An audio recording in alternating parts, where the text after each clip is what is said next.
Great. Well, thanks, Katie, and welcome everybody. Welcome for joining us this evening, and thanks, Amanda, as well. And it's always great to reach out to the Township of Langley, to the folks in the community. As Katie was mentioning, I've done it for 18 years, and I'm going, has it been that long? Oh my gosh.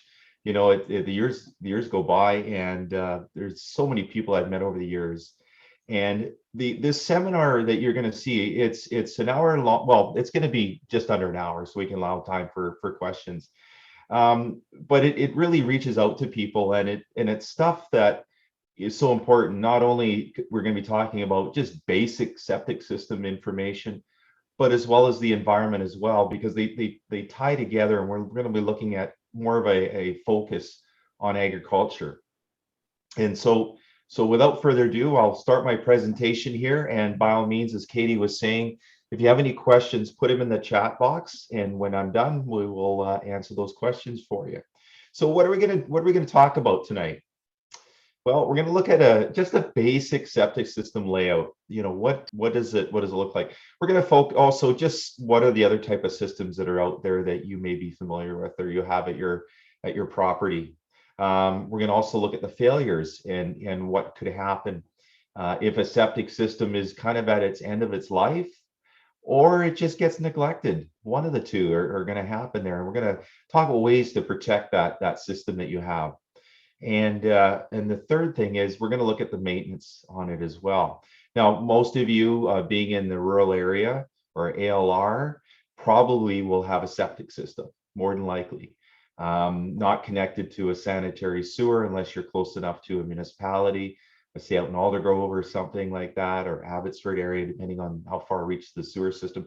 But most of us are going to be on a septic system, because it's not doesn't have the extension of the sewer mains.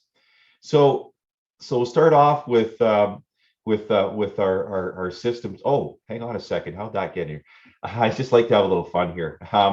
This is really the start of the old days, as Grandpa used to have, or great grandpa. And I mean, this was your basic system. You dug a hole in the ground and there was the house. And even some of them got really fancy, and they had a there you go. They had a double seater, but I don't know if I'd want to go in this one. This is not, it doesn't look too safe, and it looks like it's tilting very much and not very sanitary. Well, let's go on to really what we're here for. I was just having a little fun here. This is really what we're looking at, and it's just very basic. For those that are not familiar, I will go through and just explain how a basic conventional septic system works. Well, if you look at the side profile of the house here, you've got your plumbing stack here, you've got an upstairs toilet, bathroom sink, downstairs bathroom here, and probably your kitchen will come into here from another end of the house, and it goes down into here. Typically, a septic tank which is right here, is about 1 meter from the house. And that's just so that the solids don't have to travel very far. Okay, there shouldn't be a clean out like this unless a tank is further on, but the tank should be closer to the building here. And we'll show a bigger picture of a minute in a septic tank, and I'll go through and how this is a double chamber tank, and I'll show you what it's doing in there in a second, how it works. And then going from here, this is our disposal field right here, and this is where all the liquid comes out of the tank, is basically discharged into the ground and then absorbed to the soil here.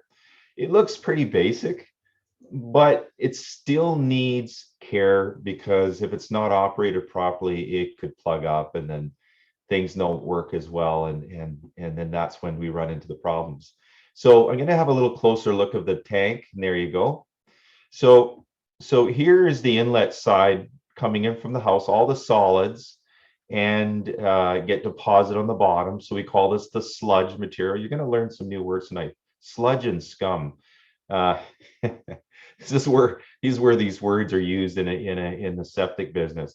So all the solids, like the toilet paper and heavy materials and everything like that, go down in here and become part of the sludge material. And all the lighter stuff, like the oils and greases, we call the scum layer, and they go to the top. They float to the top there. Do you notice the T here where it comes in? It's a plastic PVC pipe, and it's directed just below that scum layer. just so that the material, we don't get any of that interface or interaction with this in the inlet here, and the solids. So we call this the clear zone. This is where everything separates. We want to retain the solids in the tank, the sludge and the scum layer.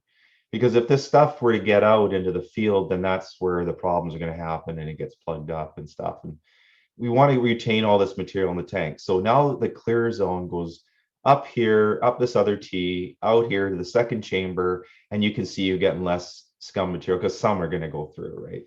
And then less sludge material, but you get bigger clear zone here. And then this is the liquid that we want to go into the field here. So really that's basically how a septic system works.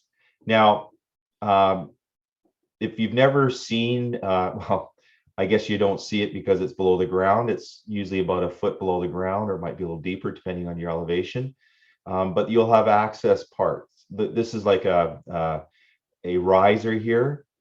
And then you've got an access hatch on the inlet side as well as the outlet side. I'll be showing you an image later on.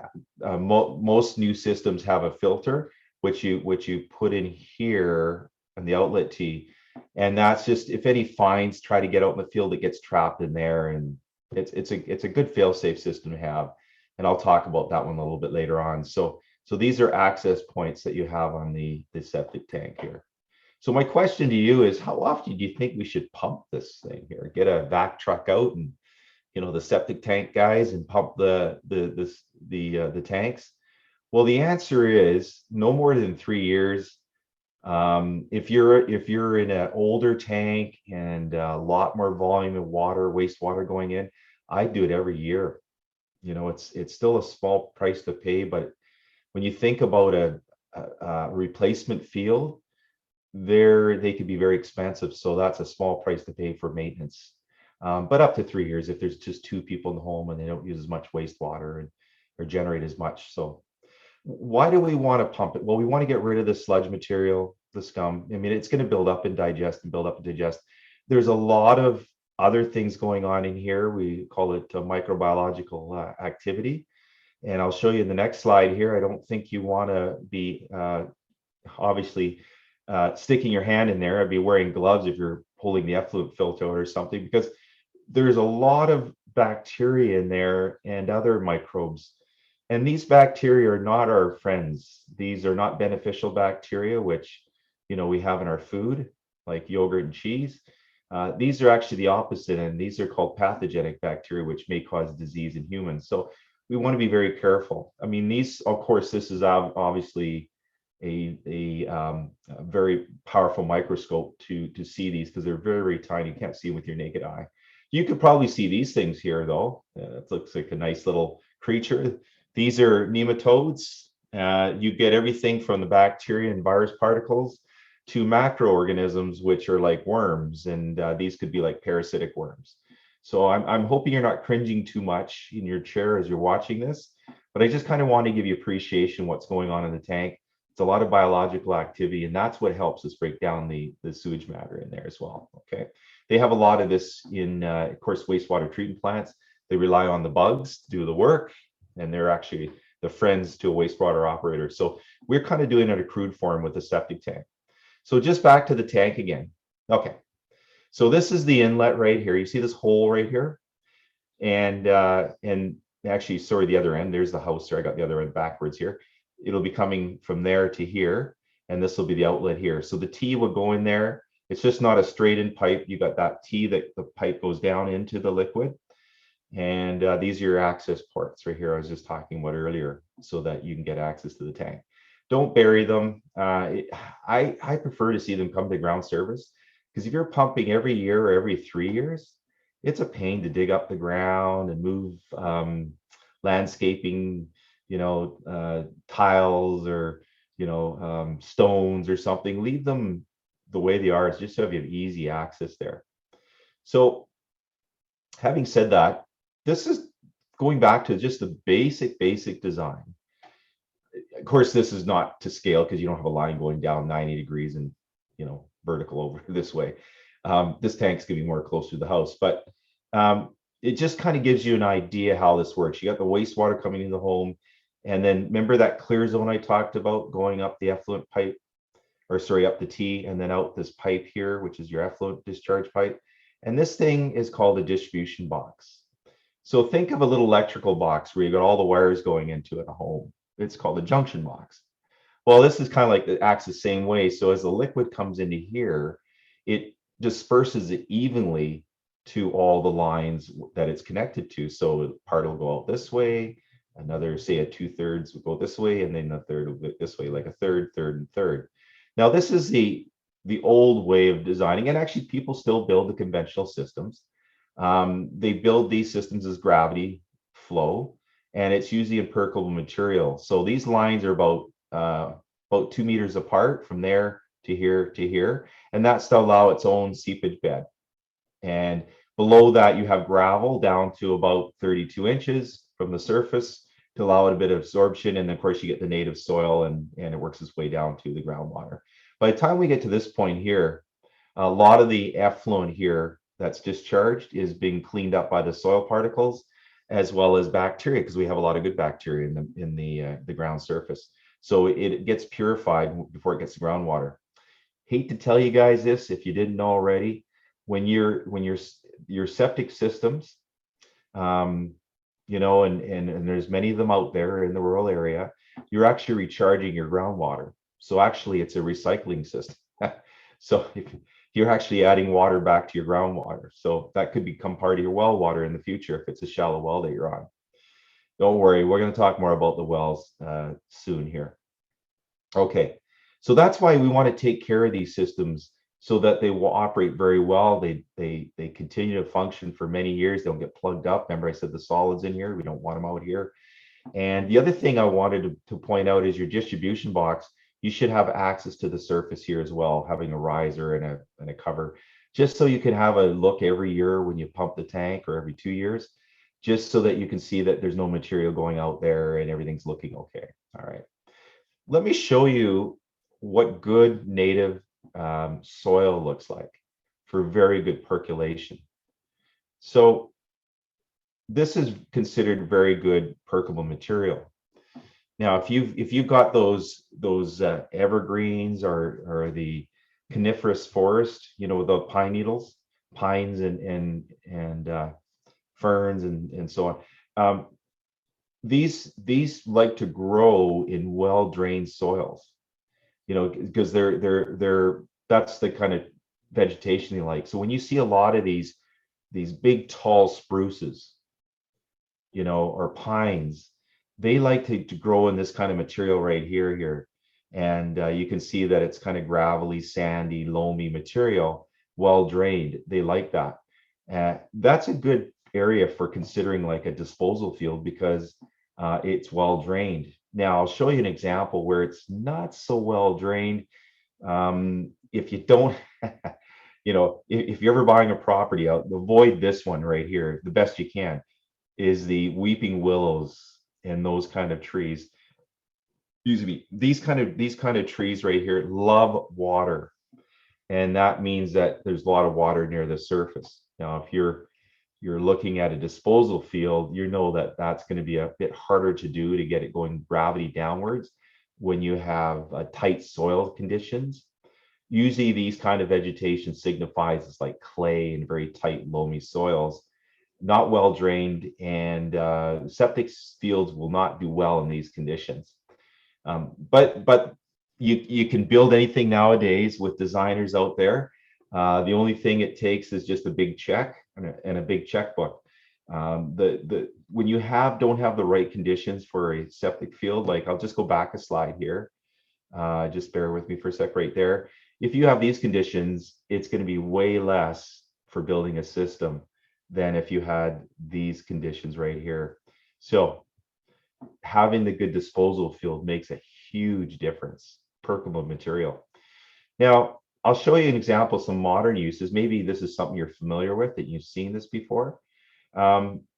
You've got, now we just saw the conventional style, you know, the trenches that are about 2 meters apart and stuff. What you see the design now and is septic installers and designers Now you got to get it designed by an engineer with these kind of systems. They just dig out an area and they actually bed it with lots of gravel, and then they have these smaller diameter lines like 1 inch or inch and a half. Usually they're 1 inch, and you can see the little wet spots here because they have little tiny holes where the liquid disposes right here. And it's just a different design. It just works in this kind of environment. And it all depends on your percolation and soil conditions on the type of design. So you may see something like this, and of course it's going to have caps on top of it, and it'll be backfilled. So they can have that. When you get in situations like this, where you've got a raised mound area or higher elevation, um, you have your septic tank, but right beside it, where the discharge from your your outlet T, your effluent here, it goes into a pump tank. And this is it's got a pump system. It's got a float here. As the liquid fills up, this float activates a switch and turns the pump on, and then it pumps the liquid under pressure on this line here. It's not a very big diameter. It's probably a 1 inch line up here into the disposal area. Now, when I see this kind of system, I'm thinking that the soil conditions are not very good. So what they've done in this case is they've added sand and gravels to raise it up to a mound system, and they're actually creating an artificial type of disposal area. So you might have something like this, depending if you're a low-lying area and you're farming, you don't have that good percolate material, and the vegetation is such, or it's wet, more of a wet area, then you might have something like a raised mound system with a pump tank, and that's commonly used in these situations. Basically nowadays, believe it or not, a designer engineer can pretty much build anything based on, I guess it's just the size of the checkbook and your disposal area. I remember years ago when actually I was doing my field training up in Penticton, and it was part of my field training as before I became an environmental health officer. And one of the interesting things is at the time that there wasn't allowed a lot for creativity on systems like what we're looking right now, or like this, like here. They had to meet the conventional standards. In other words, percolate material, conventional like septic tank. You can have a pump chamber if it's a little higher, but that's it. You couldn't artificially create a mound system. And there's people that were buying right by the lake. I remember Skaha Lake in the south side of Penticton, and they're buying properties because, hey, they're good price, and they didn't realize that, they got this solid piece of real estate and they're all excited to build their new house or cabin on the lake. And they didn't realize that the health board wouldn't permit that because it was just rock they're on. Well, you can't dispose liquid on a rock. You have to have some native soil, sands and gravel and stuff. Anyway, things have changed now. You can actually, those properties are probably quite pricey, and they've got probably the state-of-the-art systems now. So times have changed since the years ago. So if you're looking at this mound system, you may see rolling hills in somebody's yard or near their home, and these are just these artificially created percolable areas for sands and gravels, so that they can work and actually use gravity as they're disposed of. Remember, these lines are under pressure because they got to bring it up to the mound here, as I was showing you from the pump chamber. And then they just create it, and then it just gravity feeds down from there as well. So that's basically how it works. I know people have said that usually in wetter times of the year, they're going, you know what, there's some liquid coming out of the side of these mounds, and is that safe? And well, yeah, it's probably some of the liquid you may see coming out the side, because remember, if it can't really go down because the soil conditions are as such, then it may breach out on the side. But again, you got to remember all the material it's filtered through. So it's like a filtration of the wastewater, which it's purifying, cleaning it up. By the time it comes out there, it's probably it's much safer than what it was when it went in, right? So we've been talking about septic systems kind of just briefly, and effluent and everything else. But in the farming practices, we know we have other material, and I know a number of you probably have goats or horses or cows, chickens and turkeys and stuff like that. and we bring another bit of material to the scene. Well, yeah, I know it's dry what you're looking at here, and you're going, yeah, I know. How did you know? This is my place. Some of you are probably looking at, yeah, that's my mound. Well, it's fine. I mean, you generate a bunch of manure, and you gotta, stockpile it some places before you spread it out for fertilizer in your agriculture area. The big thing, I guess, is in the rainy season. We don't want a lot of rain washing over it, because then it just becomes a slurry, and if the ground is quite porous, it can just work its way through the ground and add a lot more things. We call it nitrates. Well, nitrates are good for plants. I mean, when you fertilize, you're growing your crops, and you do need this material. It's great. It's a great conditioner. It's great fertilizer. But the challenge we have, and I'm going to show you in the next slide here, is there's potentials for having too much going into the ground. And if plants can only take so much, and then they kind of get saturated, and then the nitrates, there's a lot of conversion going on, ammonia, nitrification, and nitrites, and it's all part of the chemical process here. The soil bacteria are breaking this stuff down, right? So, but the concern, if you overdo it, or if it's too much rain, it's too much water, too saturated, the ground's so wet and saturated, what happens, a lot of the nitrates work its way down and get into the groundwater. It doesn't break down, it just keeps going, and it hits the groundwater. It becomes part of that stream there. Now, on my next slide here, I'll show you just kind of an idea of what, just to be mindful of.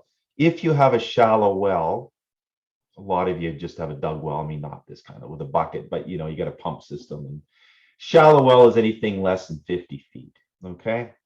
So if you have a shallow well, most of you probably 25 feet or 20 feet or something deep, it's picking up surface water. That's how a shallow well works. Now, if you have, say we spread some manure over here, whatever, depending on the groundwater movement, if there's way too much, then it may just work its way along here, the nitrates, and then it gets picked up here, and then whoop, here we go. Also, you could pick up some nitrates from here as well.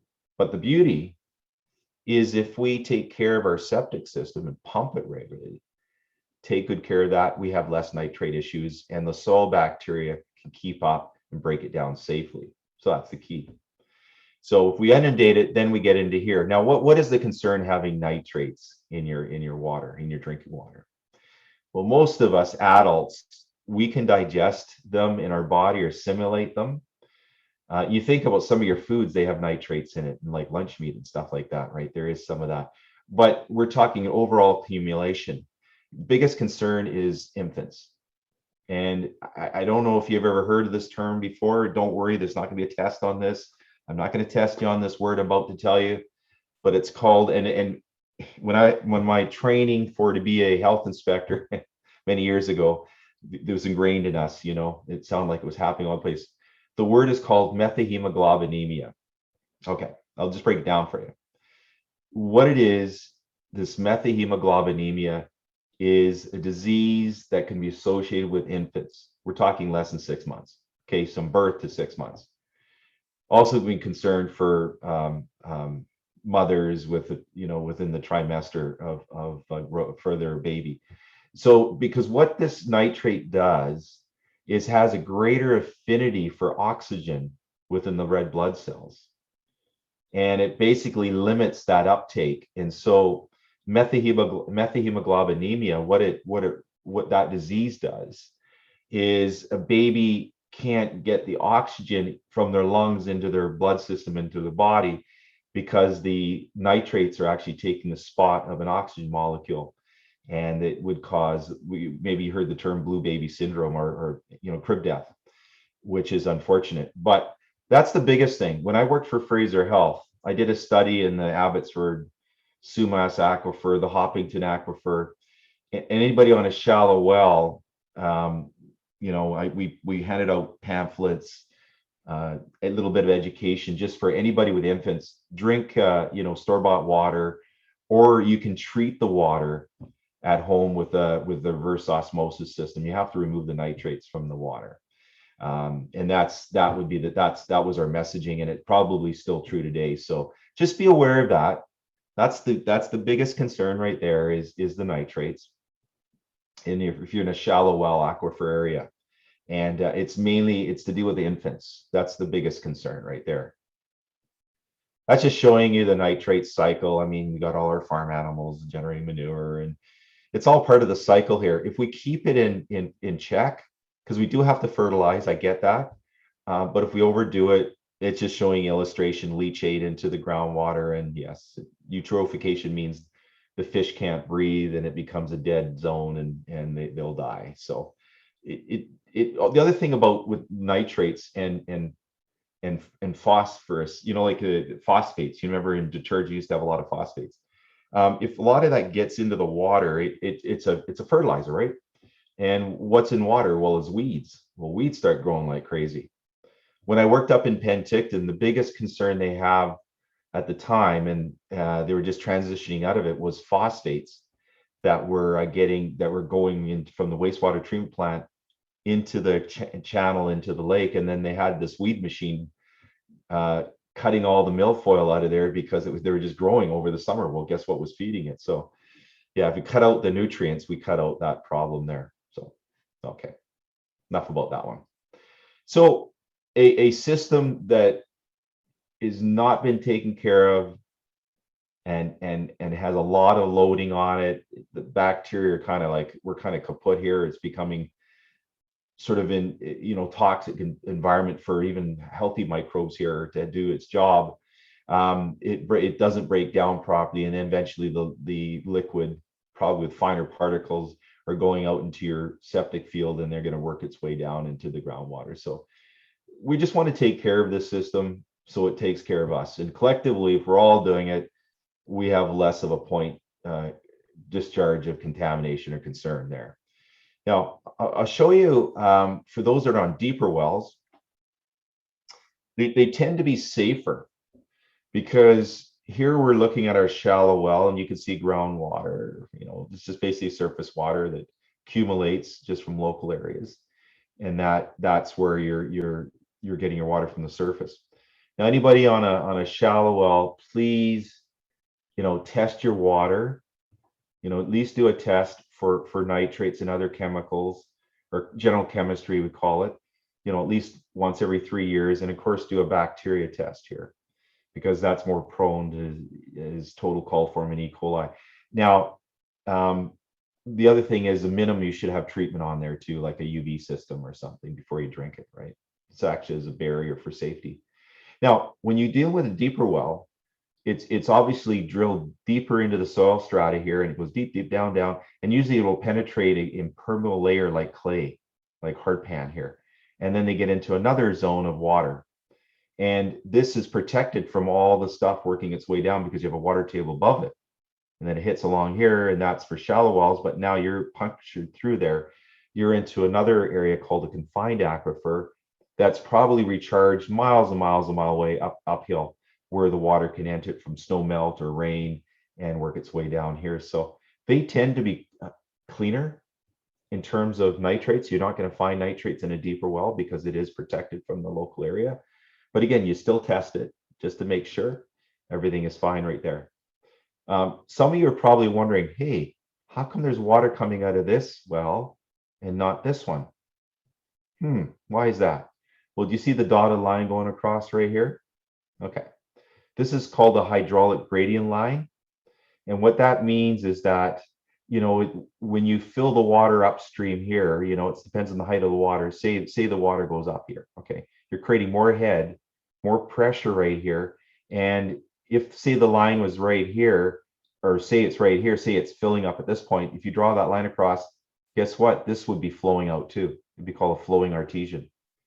And this flow would be much higher. So that's flowing because it's below the high point of where the water is recharging. It's actually kind of interesting.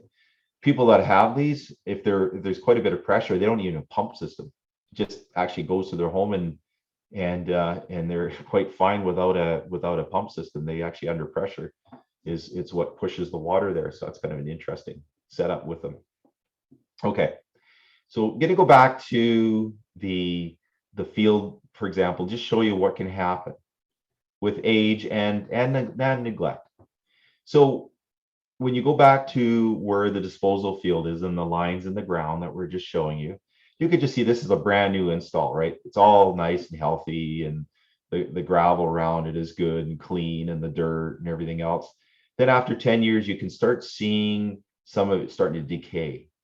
And that's because, things aren't going to last forever. You're going to have some breakdown here, or some filling in material um, of undesirable microorganisms. We call them anaerobic bacteria, and that's undesirable. That causes the stinky odors, like from the septic tank. And if it's too wet and saturated, they start taking over, and it starts creating this biomat or biofilm, which starts plugging up. You can see what's happening after 15 years. Okay, it's like a big smoker here.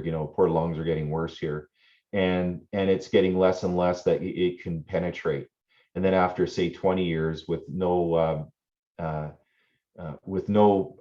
prevention or maintenance of the system, or and things are really got out of hands here. You can also see the liquid is actually going to go to the surface, and you'll start getting these really green plants and bulrushes and stuff like that, because it can't go any more down this way. It's going to start coming up this way.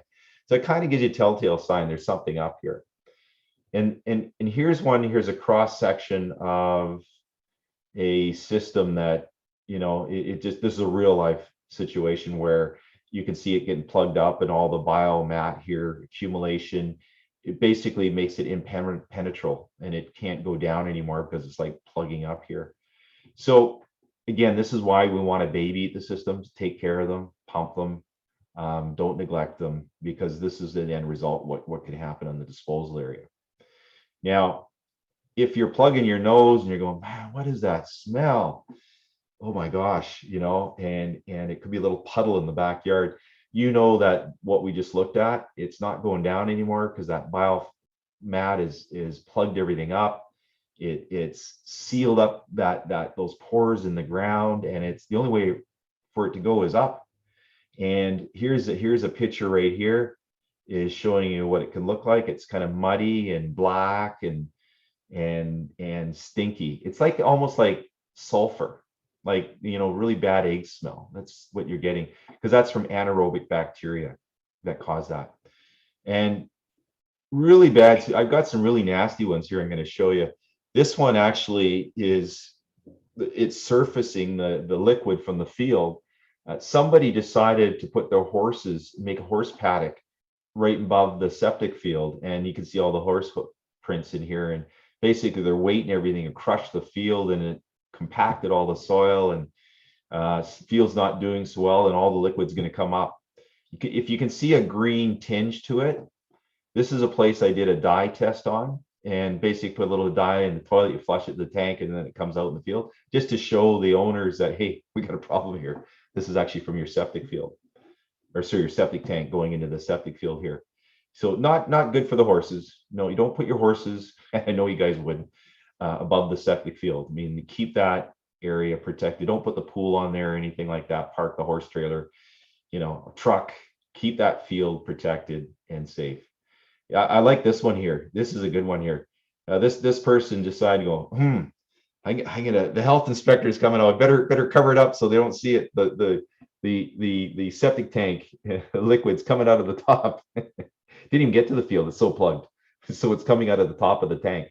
You're probably looking at this, go, man, that looks pretty old. Yeah, it is old. It's a older tank that has concrete slats on the top there. Instead of the round covers, they actually used to do these ones in the 60s and earlier than that, older type tanks. I'll give you a closer look at this if you don't mind. You can see that it's kind of greenish. That's the fluorescein dye I'm talking about. And that's just flushed a little bit in the toilet, and then just to show that it's coming out and verifying that actually this is liquid from the tank. Okay. So it's not just private homeowner old tank systems they may be failing. Again, if things get really old, yeah, the prob chances are they're going to fail, right? You're going to need an upgrade or replacement. But you get situations like that. I like this one here. Here's a holding tank. It's an overflow at one of our parks here in Surrey. And it's kind of interesting. I guess the alarm didn't go off to warn the city to say, hey, we need this tank pumped out, because the washrooms are just they discharge into a holding tank, and then the holding tank has an alarm system supposed to let the city know, I guess, and say, hey, come and pump it out, we're getting full.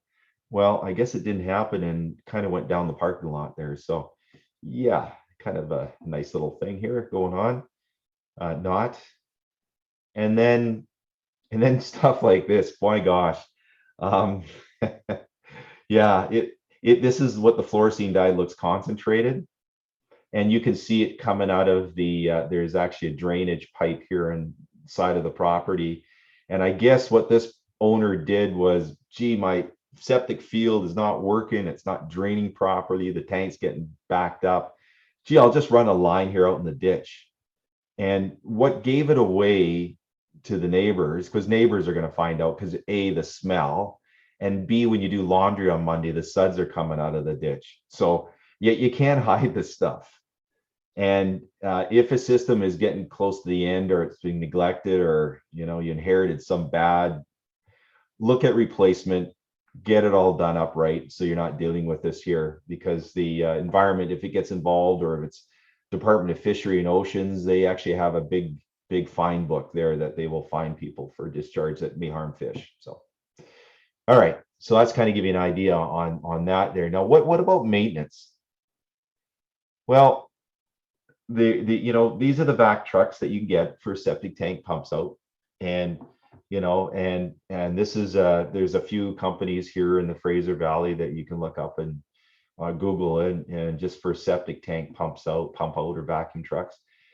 And they've got a long hose on here, big vac, probably seen them before. They don't take very long, and these guys come out.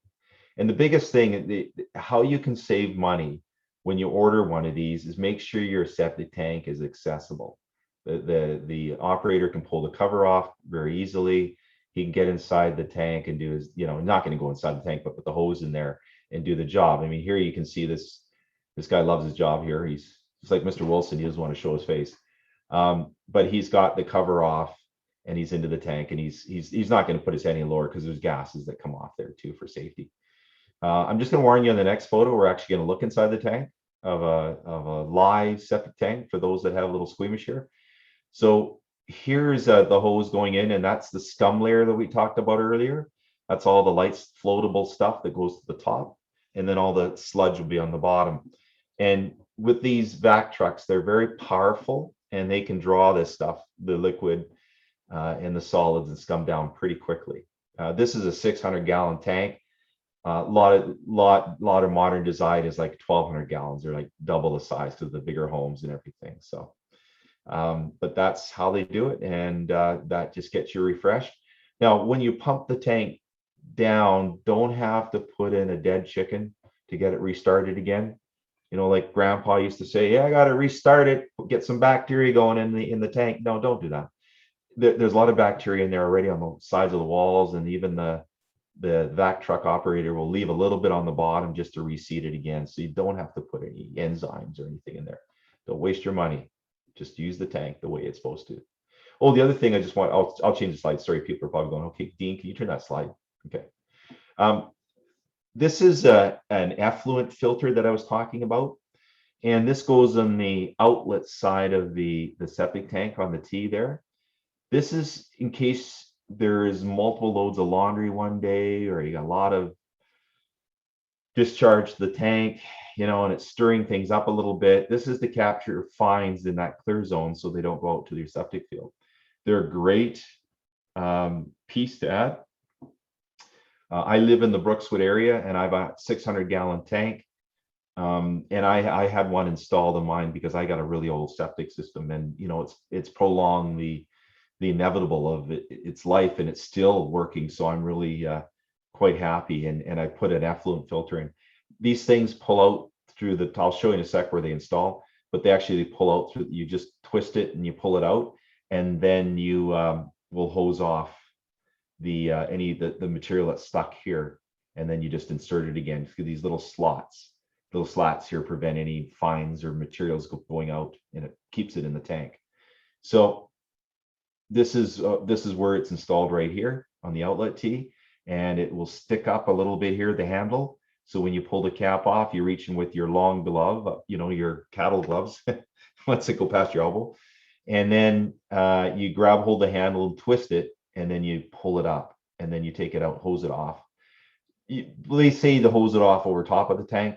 That's fine, with your hose. And then when it looks clean, you just put it back in and twist it again, and it's good to go. And that should be done about every 6 months. I have a picture here showing the fellow with the hose, and you can see him washing off all the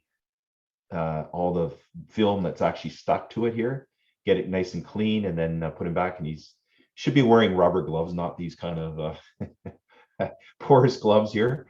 And yeah, and just may want to put eye protection on, because you want anything splashing back at you, because remember, these are live microorganisms, and just to protect yourself. Other than that, yeah, see how he's got an access point here on the ground surface to make it easy. And the better you have that set up, it's easier for maintenance, and you can get at your tank and take care of it. So the question that comes up is, how do I locate my tank? I've never seen it before. I've been living here for, hopefully it's just, you just moved in. But yeah, not like what the lady was doing, like looking for the smell, right? I mean, no, you don't want to be looking for the odor. I mean, if there is an odor, then you investigate. You can get plans from the health department or from Fraser Health if it's like, my gosh, like early 80s and older. Let me back up again. Early 80s and older would be the municipality. Fraser Health or the health department took over after that, so they'd have plans at the health department. You can contact both, depending on your age of your home here, and locate the building stack. That's the sewer where it connects all the toilets, and it goes out. Your tank will probably be about a meter within the building. Again, it doesn't go too far because of the solids that have to travel the tank. And the sewer pipe that goes to the tank is about an 8-inch per foot drop. So it just got a gentle slope out. It's not a very steep slope. I had this, and yeah, use a rod to probe the ground if it's around the grass, or you're just trying to find it. I had a participant in one of my sessions, and she said to me, Dean, look, the tank is not a meter from my house. I said, well, it should be about a meter. Most of them are really close, right? They shouldn't be that far. No, it can't. It's got to be out in the lawn. I took a rod and I prodded the grass, and and I even dug some holes, and I can't find the tank. I didn't feel the top of my shovel hitting the top of the tank, and I don't know. I could, maybe I don't have a septic tank. No, you have to have a septic tank because it's not going to work. Anyways, I said, describe what's by your building stack there. Well, she says, well, I have a patio. What kind of patio do you have? Well, it's a concrete pad. And I said, oh, did you pour the pad there? No, I bought the house and the pad was there. It's like a patio area. And I said, is there any cover on top of the pad? And she goes, no. I said, I hate to tell you, but your septic tank is probably below that concrete slab or your patio there. Somebody just covered it up. And she goes, who would ever do that? That's ridiculous. I've seen stuff. So, and people obviously don't know about septic maintenance or pumping the tank every year or 2 years or 3, depending on how much water usage inside your home and family and all that stuff. They just, out of sight of mind, just covered over. It's just an eyesore. And yeah, unfortunate, it was under the concrete. So had to do a little bit of exploratory work, but very costly. But that's why we don't want to cover up. We want to keep them accessible. Okay. So some of the tips, again, as just reiterating here again, pump the tank, maximum every 3 years, like no more than that, and or less, depending on your size of your home and how many people in there and how much wastewater you generate. Don't park any heavy vehicle or horse trailer or something on top of the field, please, or on your septic tank. Do not plant any trees or garden on top of your septic field, because with that, roots go into it, and extra watering, which we don't want. We want to try and keep that dry and let it do its job. The bacteria are happy when it's drier. and no surface water from roofs, drainage, any roof leaders going down, drain on the surface away from the septic field and the tank. Don't drain your hot tub in there either. Okay, it's too much water. Drain it on the ground and away from the tank. So just common sense stuff like that. Some people will ask me, what about my laundry? I mean, can I use bleach in my laundry? Is that going to hurt the tank? You know what? Yeah, you can use just a little bit. Don't go overboard on it. You remember there's gazillions of bacteria in that tank. You might take some out, but you're not going to harm many of them. So it gets watered down quite a bit. So don't go crazy on the bleach, but yeah, a little bit's okay. Please do not have a garburator. Remove it if you have one. I'm sorry. If you love that feature in your home, grinding that stuff up, you don't have to put it out in the compost. But I think most of the people in the rural area, farming families compost. So they take that stuff outside or feed it to the animals. So I don't think you have a garburator. I think that's more of an urban thing. And so yeah, none of that stuff, because we just end up overloading the septic system. We put more waste material in there, which we shouldn't be doing. Okay. So, wow, I'm just looking at the time. It's good time. It's almost just a 7:45, and we made it. Man, I hope your brains aren't hurting too much, but just giving you a little bit of information about septic maintenance and the environment. So thank you everybody for listening, and now I'll turn it back to Katie for questions. Great, thank you, Dean. That was really informative. That was a really great presentation. So yeah, as Dean was saying, if anyone has any questions, I just ask that you put them in the chat. You can find the chat down near the bottom of your screen. You should see a button that says chat, and you can just type it in there. We do have one person.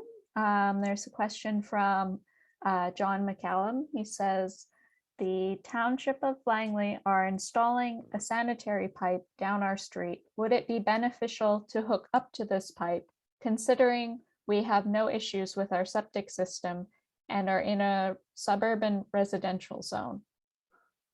Okay, that's a very good question, because that is happening in our communities where we're expanding sewer lines. The thing you got to keep in mind though, like what I just heard, I believe it was John, I just heard that your septic system is still working fine. You know what? That's great. That's your sewer system, your own private sewer system. If you get to a point that you've got to replace it, and it could be very costly, well, at that point, the township is probably going to say you got to connect here. But the reason why I'm saying delay it, because there's going to be it's a thing called the latecomers fee, because that sewer line is not going to be free to connect to. It depends on the frontage of your property and how long it is, because they're looking at it's going to benefit your property in the future, right, for development. So yeah, just consider that, because there's going to be a latecomers fee and a connection fee, so that could cost a fair amount of money. So in the meantime, unless you really have to, don't. Just keep what you have, and that's fine. It's an insurance policy for the future. That's the way I look at it. Okay. Great. Darlene has asked, how often should you hire someone to come flush out your pipes in the septic field? Okay, so again, another good question is, how often should you have someone coming out to help you on maintenance?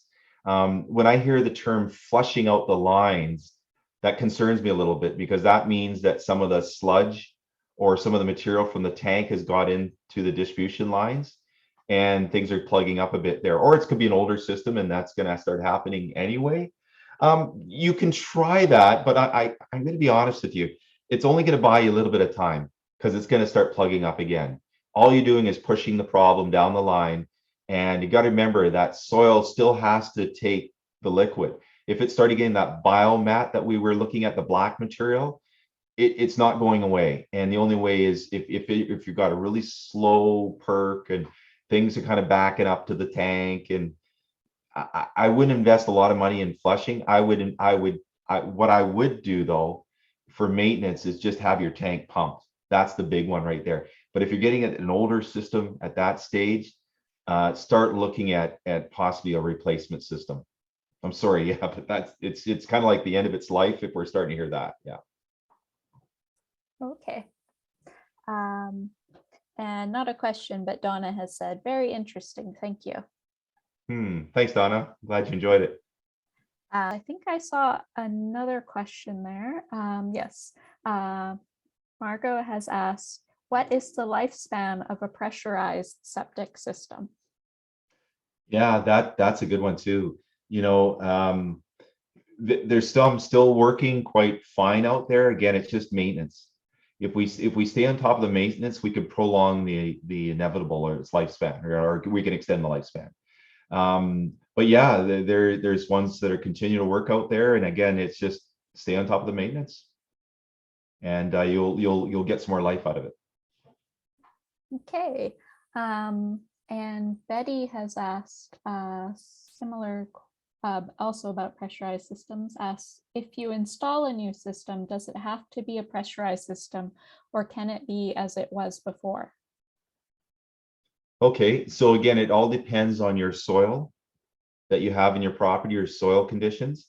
If you have well-drained soils, like when we're looking at the coniferous trees, you know, the pines and the spruces, if you have that kind of vegetation, you probably can put another conventional system in. And if you're downslope, gravity from your septic tank, yeah, by all means you can do that, and you have the area to do it. But if you don't, and it's very limited, and the only option is up, then you're probably looking at a pressurized system. Okay. Margot has also asked, how much soil can you have on top of the septic tank and pump tank?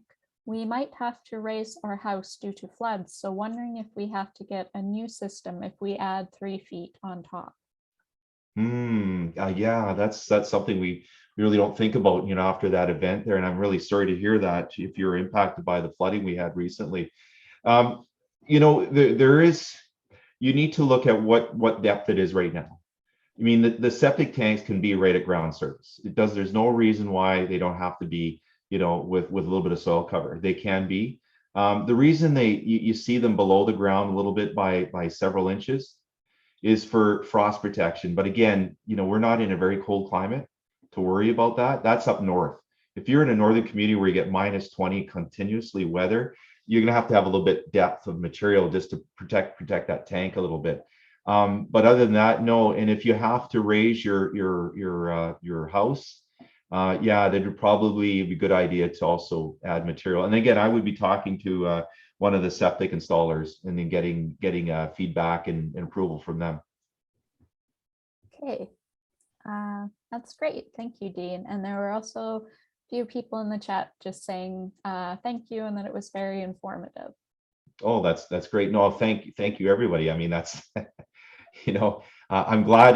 You know what, and it's one day when we're able to get back in a face-to-face where we normally do these sessions, we get to know you and get to talk to a little bit. And I know it's kind of a one-way dialogue right now, but I'm really appreciative that you guys did come out and and ask those questions, and I hope it's helpful to you.